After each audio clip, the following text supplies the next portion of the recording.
The restaurant hummed with quiet conversation and soft jazz. Vincent Marshall sat at table 14, adjusting his tie for the third time. 36 years old, CEO of Marshall Financial Group, and he couldn't remember the last time he'd been this nervous about a date. His assistant had set this up. A blind date with someone she promised would be perfect for him. After 3 years of failed relationships and endless work, Vincent had finally agreed. The woman who approached his table took his breath away. Late 20s, with flowing blonde hair and warm hazel eyes. She wore a simple cream-colored blouse that somehow made her look both elegant and approachable. "Vincent?" she asked with a slight smile. He stood quickly, nearly knocking over his water glass. "Yes, you must be Emma." "Emma Hayes," she confirmed, sliding into the chair across from him. They ordered drinks.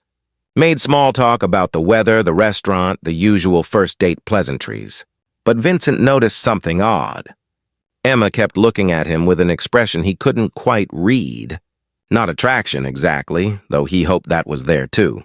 Something else. Recognition mixed with something like sadness. "Are you okay?" he asked. "You seem distracted." Emma took a sip of her wine, then set the glass down carefully. "Can I ask you something? Do you remember a car accident about 8 years ago?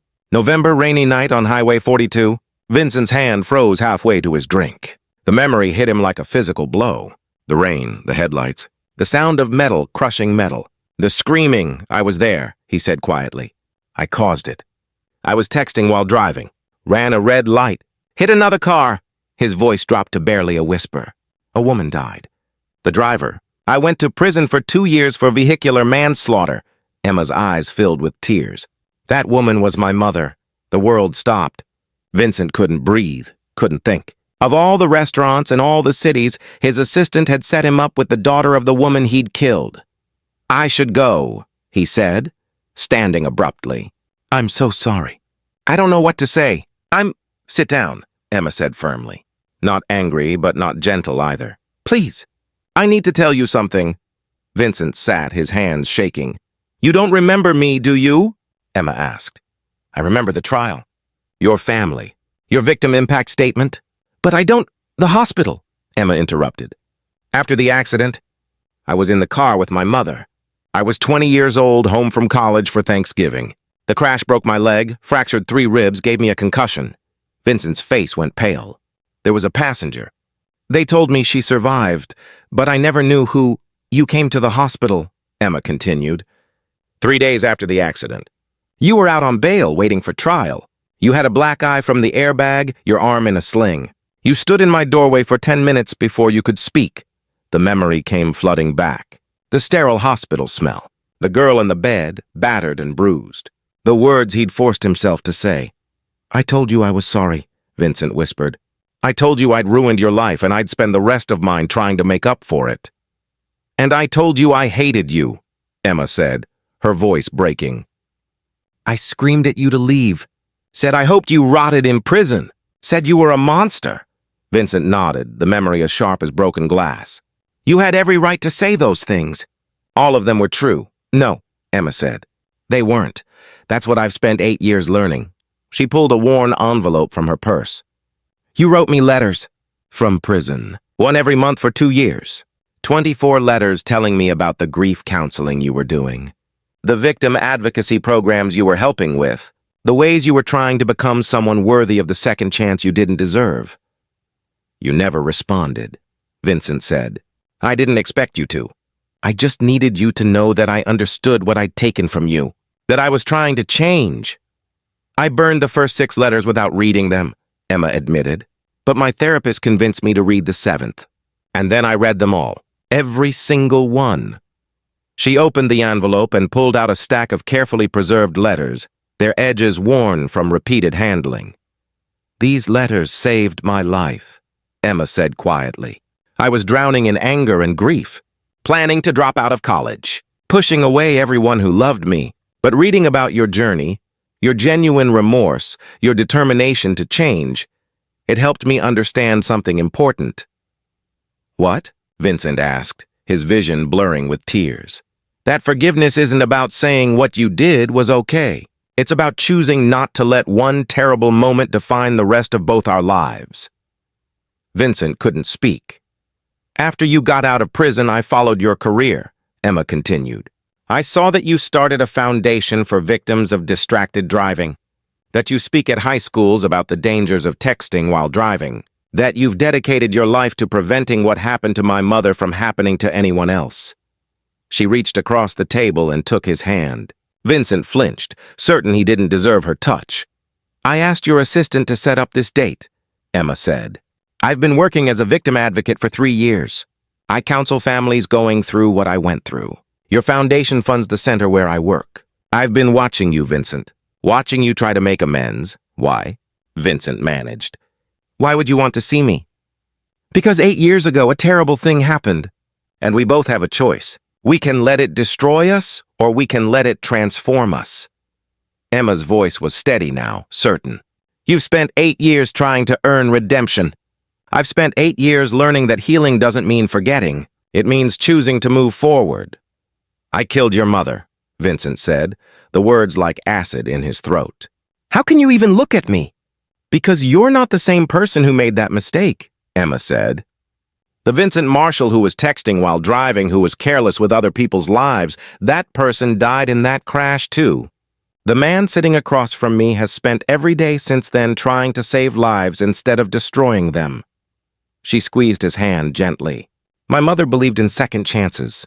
She volunteered at a prison ministry, helped people rebuild their lives after they'd made mistakes. She would have hated knowing that her death turned me into someone consumed by hatred. Vincent's tears fell freely now. I think about her every single day. About your family. About what I stole from you. I know, Emma said. That's in your letters. But Vincent, you can't bring her back. Neither of us can. The only thing we can do is decide what we do with the life we still have. They sat in silence for a long moment, the restaurant noise fading into the background. I don't expect you to forgive me, Vincent finally said. I don't expect anything. But I need you to know that everything I've done since that night has been an attempt to honor your mother's memory, to make sure her death meant something. I know, Emma said. That's why I wanted to meet you. Not for a date, not for romance. I needed to tell you face to face that I forgive you. And more than that, I'm grateful for who you've become. Vincent's breath caught. Grateful? You could have served your time and gone back to your old life. Most people would have. But you didn't. You took the worst moment of your life and used it to save others. Do you know how many teenagers have heard you speak? How many lives your foundation has touched? She pulled out her phone and showed him a photo. A young man in a graduation gown. This is Marcus. He was in a car accident 2 years ago.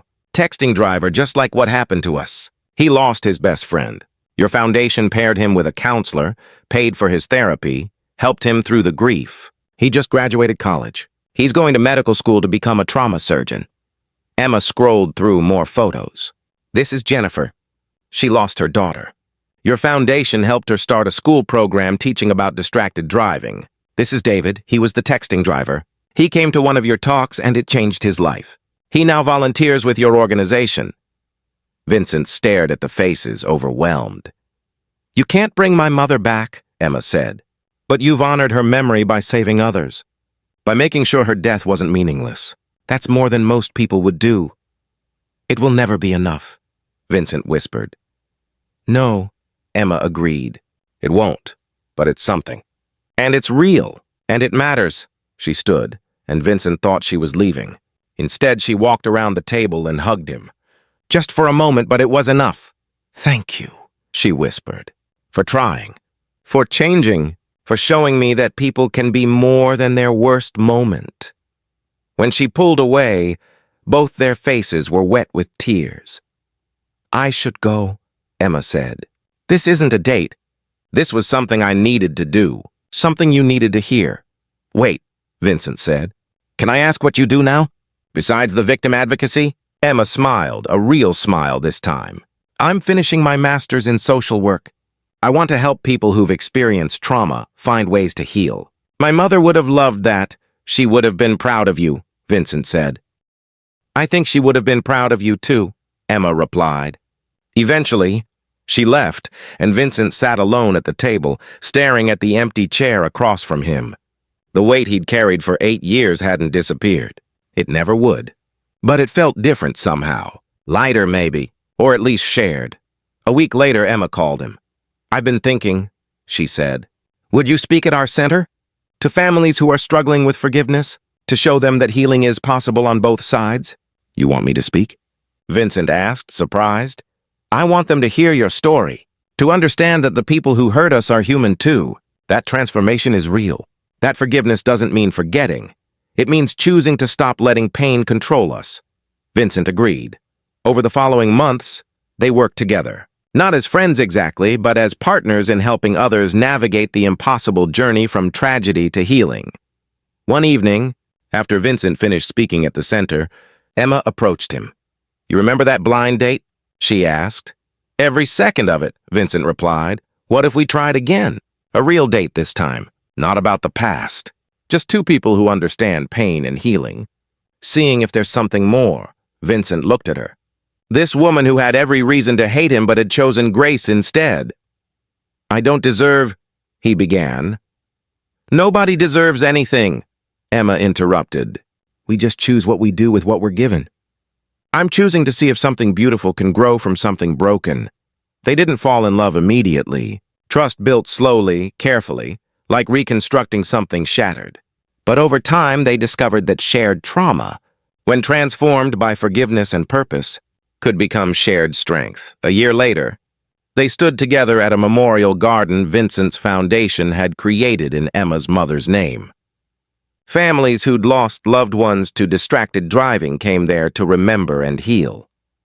"She would have liked this," Emma said quietly, looking at her mother's name engraved in stone surrounded by flowers. "I hope so," Vincent said. Emma took his hand. "I know so, because this is what she taught me. That people are more than their mistakes, that redemption is real, that love is stronger than hate." They'd both learned that forgiveness doesn't erase the past. It doesn't make the pain disappear or bring back what was lost, but it creates space for something new to grow, for two broken people to find healing in each other's company, for tragedy to become purpose. The blind date had been a test Vincent didn't know he was taking. A moment of truth where the past confronted the present and asked a simple question. What will you do with your second chance? Both of them had answered with grace. If this story moved you, please like and share it with someone who believes in the power of forgiveness and redemption. Subscribe for more stories about healing, second chances, and the courage it takes to move forward. Comment below about a time when forgiveness changed your life, or when you chose grace over anger. Your story could help someone else find the strength to heal.